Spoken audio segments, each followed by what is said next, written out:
Привет, друзья! Сзади меня обычный гараж, который, наверное, есть в каждом городе, в таком гаражном кооперативе. Отличается этот гараж тем, что здесь есть Павлуха. Привет, друзья! И находимся мы в Кыргызстане, в городе Бишкек. Отправляемся сейчас в наш новое эндуро-путешествие, которое хотим показать вам.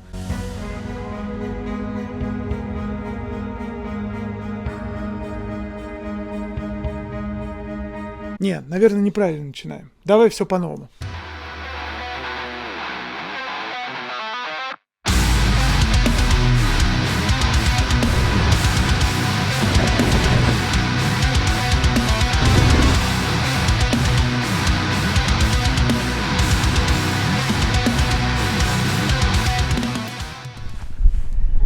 Вот так, мне кажется, лучше. Привет, спортсмены, вы на канале Все в Эндуро, и сегодня мы приехали в прекрасную страну Киргизию. Хотим через шлем, глазами эндуриста показать вам эту страну невероятных возможностей для хард-эндуро. Будут падения, будут спасения. Озеро Иссык-Куль. Мы будем жить в аулах настоящих, в юртах. Все это будет жара, будет холод, будет высота. В общем, мы увидим страну изнутри через визор нашего шлема и все это вам покажем. В этом фильме нам очень хотелось выпрыгнуть за рамки обычного мотоблогерства и сделать атмосферный и музыкальный фильм. Хотелось, чтобы после просмотра этого фильма вы тоже, как и мы, сели и поехали в путешествие. Заваривайте чай, приглашайте всю свою семью и усаживайтесь поудобнее. И отправляйтесь в невероятное путешествие по прекрасной Киргизии.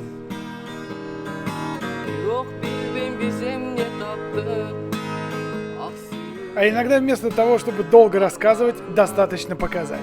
На ваших экранах, друзья, город Бишкек.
Буквально сегодня, Павлух, точнее вчера ночью мы сели с тобой на самолет, рейс достаточно сильно задержали, часов на 6. Но на самом деле очень интересно, как мы переходили границу. В общем, мы летели из Москвы до Бишкека. Билет стоил порядка 9000 рублей, но границу как таковую вы не переходите, потому что вроде как эти страны там заключили какой-то азиатский договор или еще что-то. Ну, они дружат, да. Мы прилетели сюда по российскому паспорту. Загранпаспорт не понадобится. Летели мы порядка 4 часов, да, по-моему, если не ошибаюсь. Ну да, там почти 4 часа.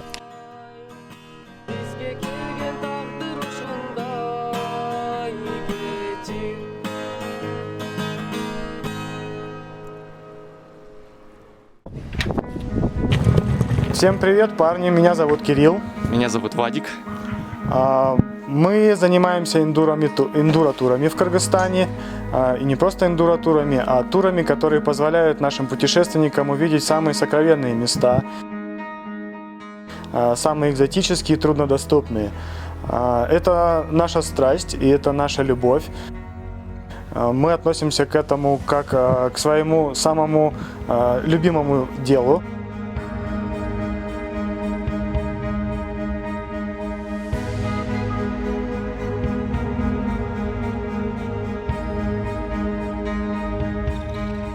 Нам очень нравится видеть, как люди наполняются энергией и счастьем, увидев такие замечательные места и полюбив Кыргызстан. Поэтому мы очень хотим поделиться с вами этими эмоциями.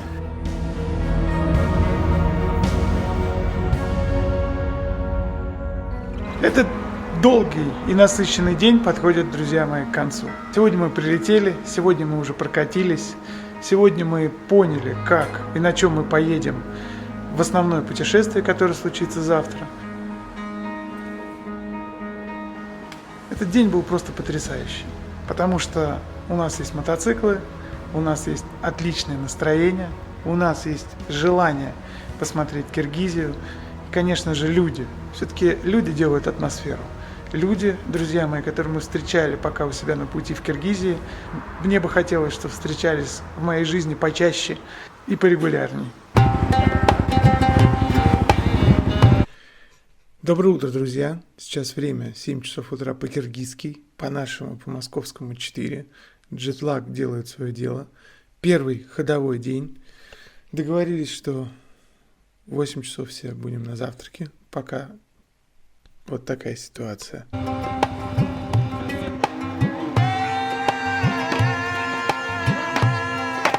Первый день, Кыргызстан, солнечно. Но нас встречает не только отличная погода, но и местные ребята, которые приехали вместе с организаторами. Вадим, расскажи, что нас ждет сегодня, куда мы едем? Игрушки заканчиваются, друзья мои. Как правило, на высоте где-то 2600, 2700. Сейчас мы находимся 3200, 3300 почти.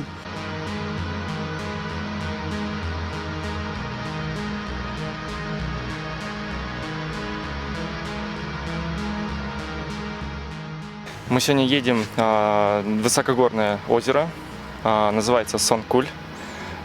Очень интересные пейзажи будут, я думаю, вам понравится.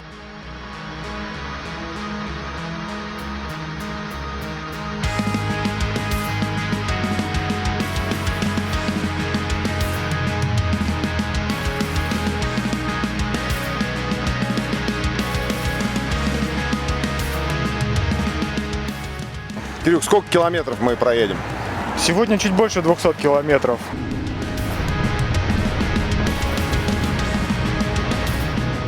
Оффроуд будет? Да, нас ждет чуть больше 50 километров гравийки, очень красивые перевалы, достаточно крутые.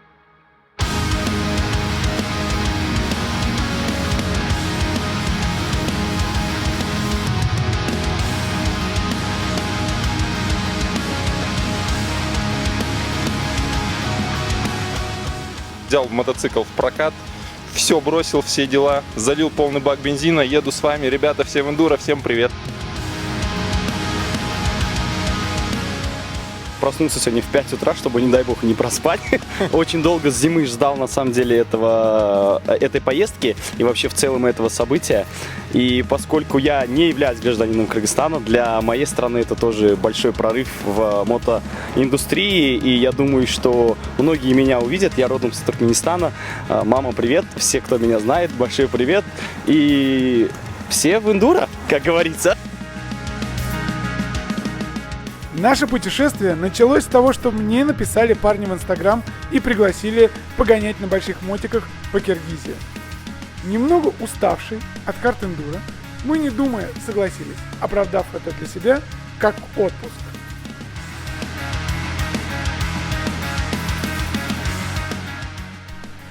Но мы не могли себе на тот момент даже представить, что это будет настолько круто, что Киргизия — это отдельная планета, что вообще такое может быть.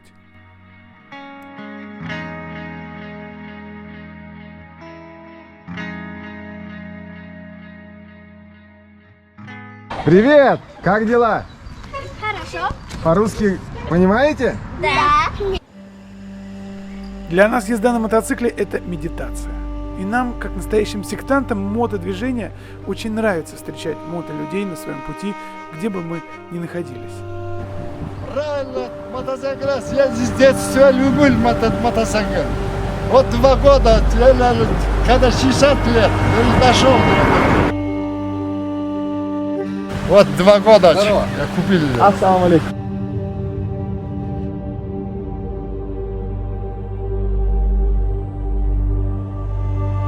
дурак ты, зачем мотоцикл?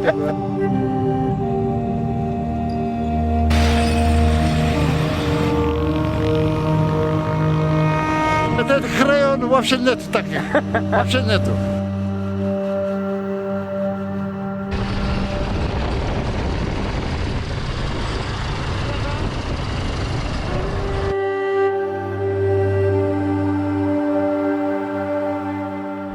Как только мы выехали из Бишкека, ландшафт менялся каждый час. Если честно, такие пейзажи мы раньше видели и встречали только по телевизору, по Discovery Channel.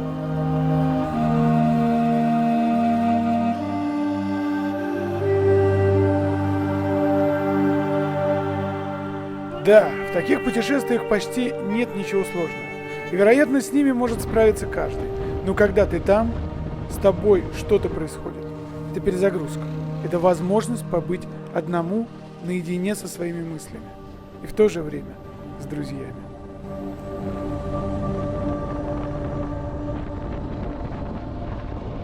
Друзья, посмотрите, какой невероятный вид открывается сзади меня. Это озеро Ортотоколь.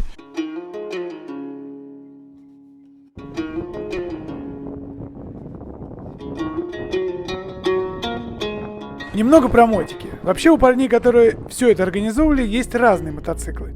Но мы выбрали православный Африки Твин. Потому что когда-то в детстве, когда мне было около 10 лет, я увидел по телеку, как американцы на них путешествовали по пустыне. И в тот момент еще, когда я был ребенком, я подумал, когда-нибудь я тоже так поеду. Тут вот без шлема находиться, стоять, у меня уже уши все примерзли. Холодно, но так круто, друзья. Я не знаю, на какой высоте надо сейчас посмотреть, но не могу. Вот видишь, все у меня вот так вот. Одну камеру, на вторую, на третью. Все это надо успевать снимать, регулировать, корректировать. Короче, Киргизия, друзья, это потрясающе. Где мы только не бывали, в каких только местах планеты Земля, но вот здесь вот все это как-то особенно сконцентрировано.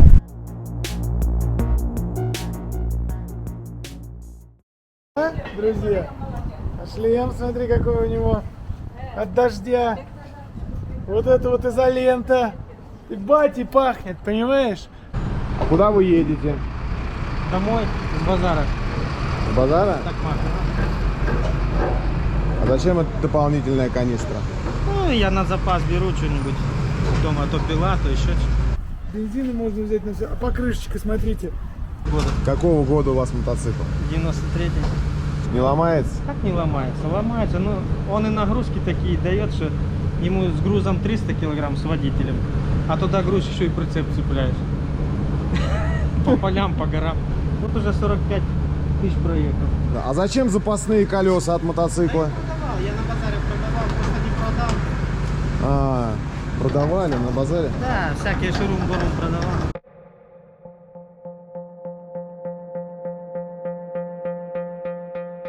Мы изначально еще в Москве просили организаторов тура продумать маршрут таким образом, чтобы на нашем пути почти не было асфальта, чтобы мы могли увидеть самые отдаленные деревни и поселения Киргизии.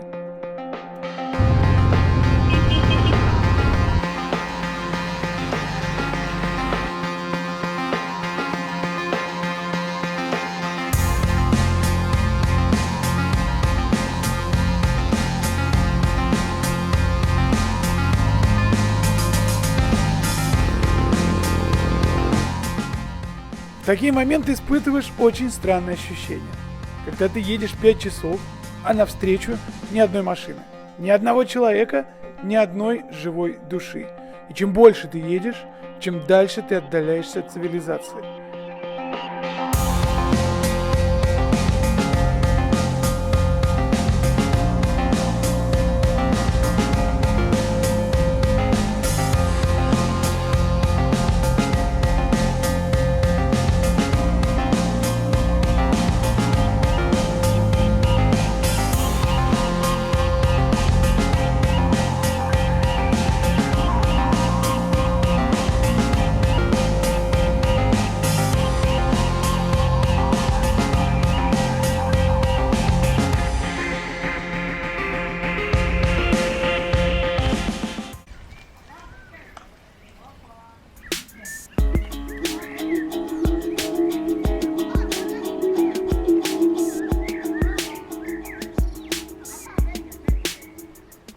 давай, короче, подрастешь, чтобы эндуро занимался. Понял?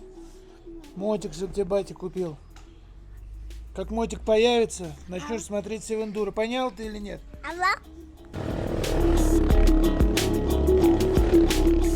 Быт и внутреннее убранство кочевого народа крайне аскетично. Здесь вы не встретите крутых отелей или ресторанов с звездами Мишлен. Здесь все очень просто, вкусно и очень дружелюбно.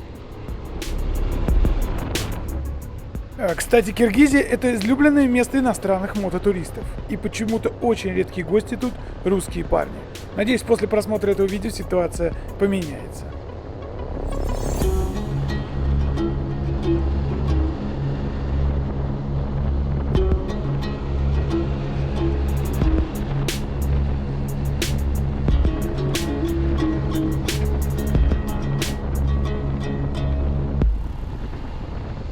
Здравствуйте. Здрасте.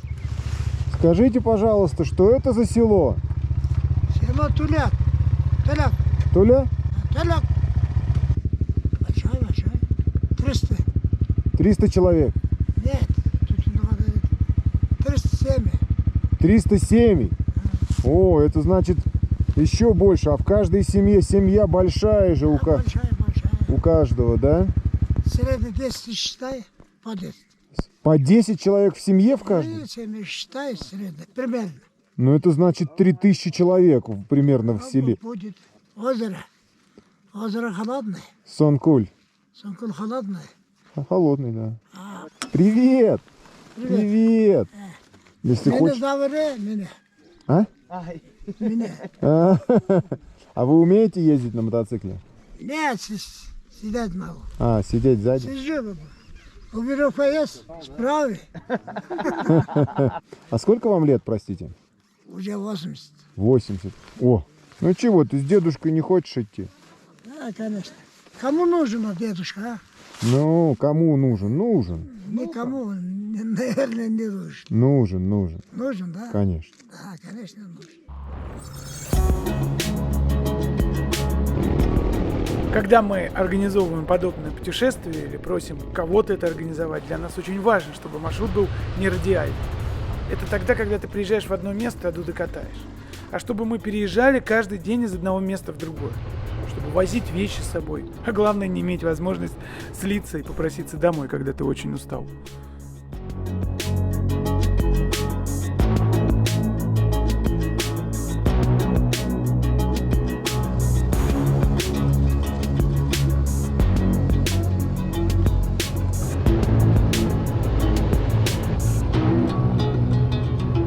Мы находимся 3200, 3300 почти. И это чувствуется, эта высота. Мы вообще погрустнели с Павлухой, если честно. У меня одышка началась, головокружение. А он вообще перестал, походу, разговаривать. Павлухе отключается возможность, навыки, умение разговаривать на высоте более 2800 метров.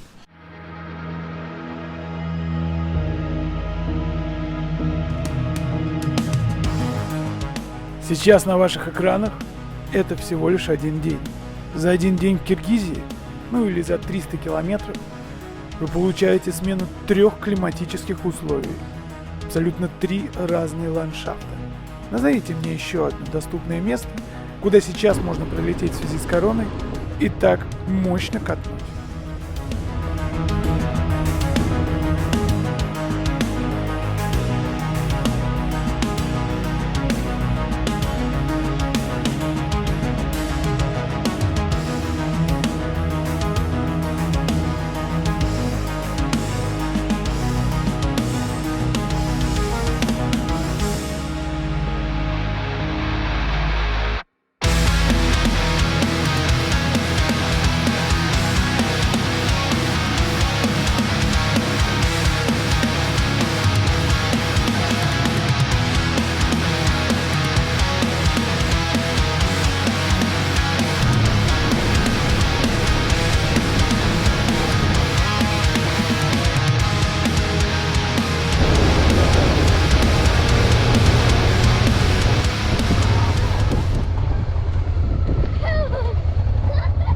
Салам. Как зовут?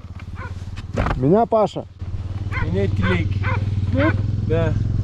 Че, кому-то попьем?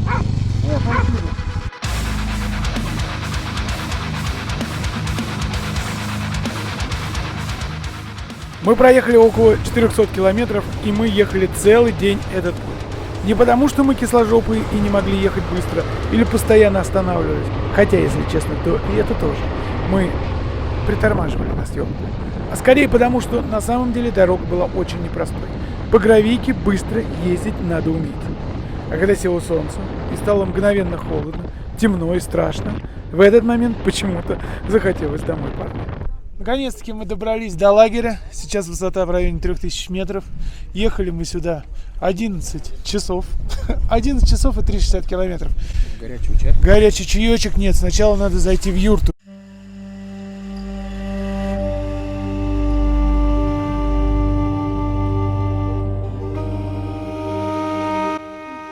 Если бы сейчас смотрела моя мама это видео, она бы сказала: сынок, сидел бы ты дома, а? Вечно ты херней какой-то занимаешься. Зачем тебе это все? Я ехал сегодня и думал об этом. Зачем мне, правда, это все?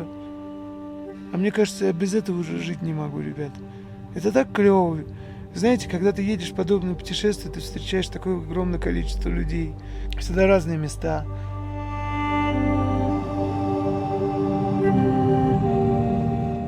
Мне кажется, и есть в этом кайф. Такая жизнь постоянно нон-стоп. На 101%. Знаешь? Чтобы жить так, чтобы потом вообще не жалеть ни на секунду. Завтра вот если умрешь, не дай бог, конечно. Вроде не стыдно было там рассказать об этом, обо всем. Спросят меня там: в Киргизии был? Я скажу: да. В юрте ночевал. Вот это, мне кажется, и есть такое самое ценное.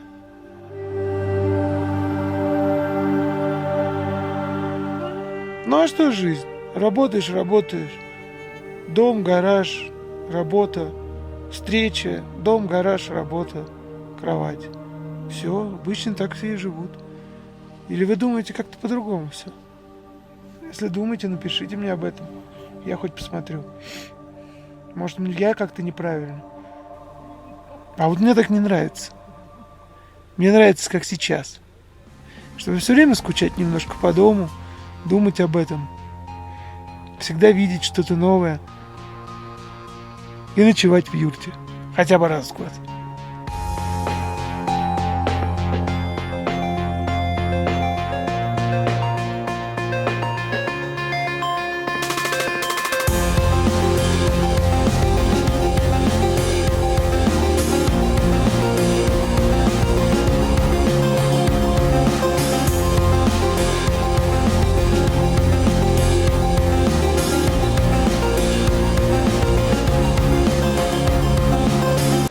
Васильич, вставай, пойдем рассвет встречать. Пойду сам.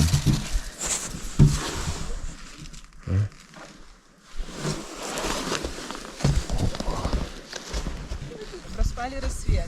Да? Да. Что же делать? Все, вся поездка на смарку. Серьезно? А правда, что только вот для этого сюда и приезжают? Ну, я думаю, еще для заката.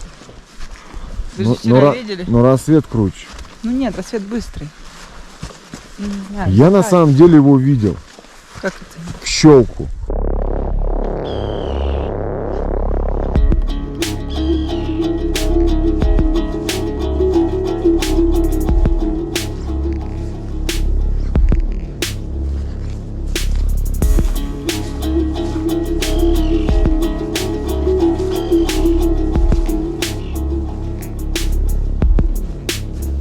Пять 55 по местному. 2:56 это по нашему, по московскому времени. Плюс 3 часа, значит 5:55. Люди просыпаются, начинают завтракать здесь. Все мотоциклы покрылись изморозью. Сейчас, не знаю, наверное, 0 градусов. Смотри, Армани.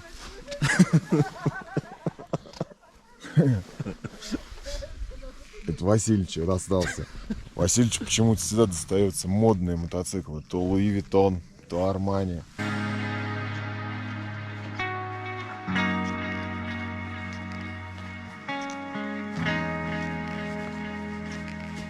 Go. Hello guys, good morning. My name is Abdulaziz. I'm from Bahrain and I love hard enduro. And these are the awesome bikes that the guys are riding. Amazing in Kyrgyzstan, beautiful weather, beautiful nature and beautiful people. Cheers.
Только что катнулись с иностранцами. Вообще, на самом деле, кто-то из них едет совсем неплохо. Согласись? Ну, по-моему, даже на Ситускай он хочет заявиться, Да. и в Румынии. Да. Короче, мы говорили почти на одном языке эндуро. Да. И вот это самое важное. Короче, мы много путешествуем, и когда встречаем разных людей, ну, в основном, конечно, иностранцев, мы знаем один язык, который объединяет всех. Это мотики и путешествия. Ну, конечно же, хард эндуро. Зачем мы путешествуем? Наверное, главный вопрос, который, ну, как минимум, самый частый, который нам задают. Да, нам очень жалко, что дети, работа и дела там остаются дома. Без нас, да. Без нас. Без нас растут. Лучше бы на английский свозил ребенка. Некоторые нам говорят. Но вот это вот отзыв, который мы получаем, и это вдохновение... От вас. Да, это очень сильно вдохновляет нас. И мы, ну, хотим этим делиться. Просто этим невозможно не поделиться. В общем, все отзывы, парни, которые вы пишете на YouTube-канале, мы все читаем, не на все отвечаем, потому что не всегда бывает время, потому что все очень жестко и четко расписано, что касается съемки, монтажа, продакшена, вот этого всего. Поймите нас правильно, мы не со зла, но всегда читаем. Почему-то всегда удается реагировать на негативные отзывы. Они почему-то больше всего, вот лично меня цепляют, да. На некоторых злюсь, на некоторые игнорирую, некоторых вообще хочу убить и придушить просто. Но так или иначе, негативные отзывы тоже делают нас сильнее, потому что, как бы там ни было, нам приходится прислушиваться к вам. Поэтому вам огромное спасибо за путешествие. У нас сегодня 3-й день нашего пути, 2-й день ездовой. Сейчас мы находимся на высоте 3400 метров, и это просто кайф. А еще за спиной Китай, его прямо отсюда можно увидеть.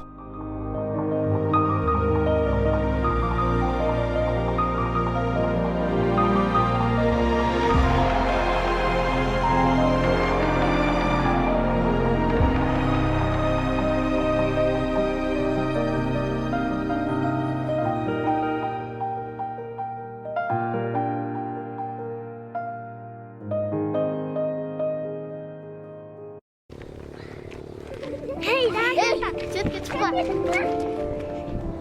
Доктор! Стоп! Остановите!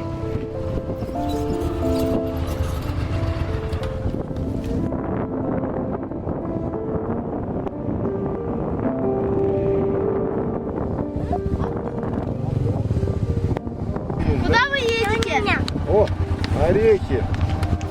Давай помогу. Смотри. Спасибо большое вам. Что ты обычно кушаешь на обед? Ну, они хлеб, там, кумыс пьют. Ты обычно что кушаешь? Я кумыс пью. Кумыс? Да. И все? Ну, хлеб кушаю, короче. Так, чай пью. А мясо кушаешь? Ну да.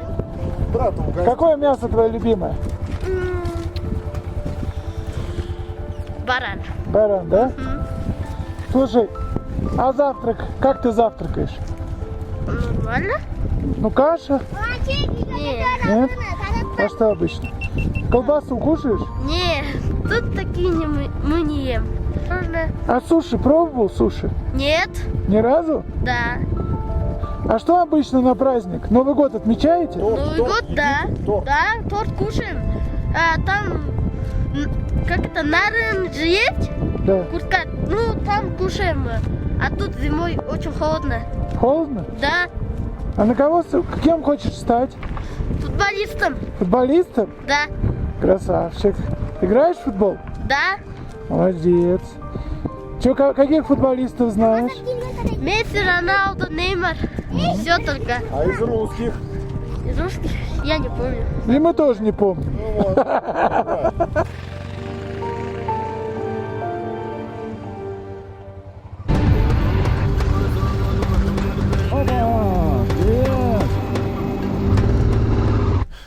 Сука, подзанесло немножечко.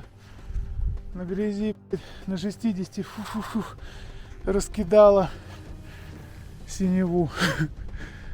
Блин, он такой тяжелый, его хрен поднимешь.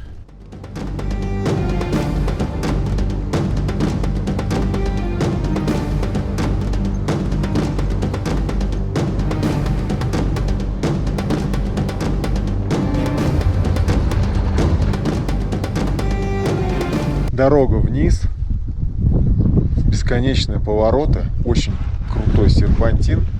Называется 33 попугая.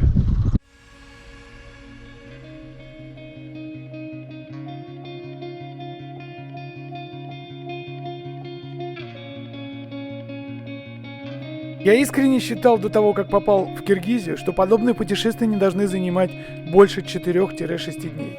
Ну, во-первых, потому что уже через несколько дней ты привыкаешь к красоте и больше не удивляешься от увиденного. Ну, а во-вторых, вроде как ко всему привыкаешь. В Киргизии, парни, я поменял свое мнение. Это путешествие удивляло меня каждый день.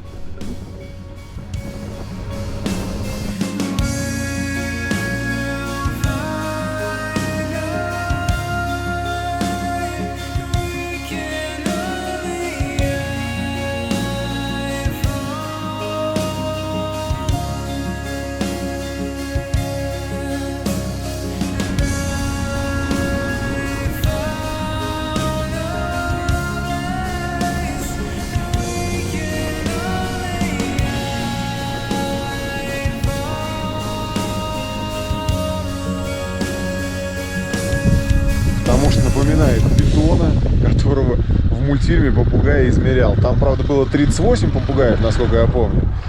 Ну, а здесь 33 по количеству поворотов. 33 поворота, практически как разворота в обратную сторону.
Озеро Иссык-Куль.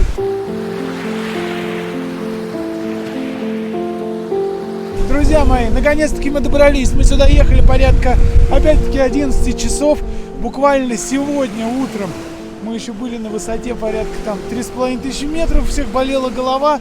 И я даже не мог себе представить, что мы окажемся здесь, возле этой прекрасной, чистой, прозрачной воды. Ощущение от этого места, знаете, как будто бы это заброшенное, никому не нужное сокровище, которое лежит фактически вот прям на самом виду. Такая, знаете, киргизская Калифорния. Очень красиво, очень пустынно. И такое, знаете, ощущение, как от всего, наверное, от Киргизии, какого-то вакуума, знаете. Хочется просто помолчать и послушать шум этого, кстати, очень невероятно чистого озера Косяки.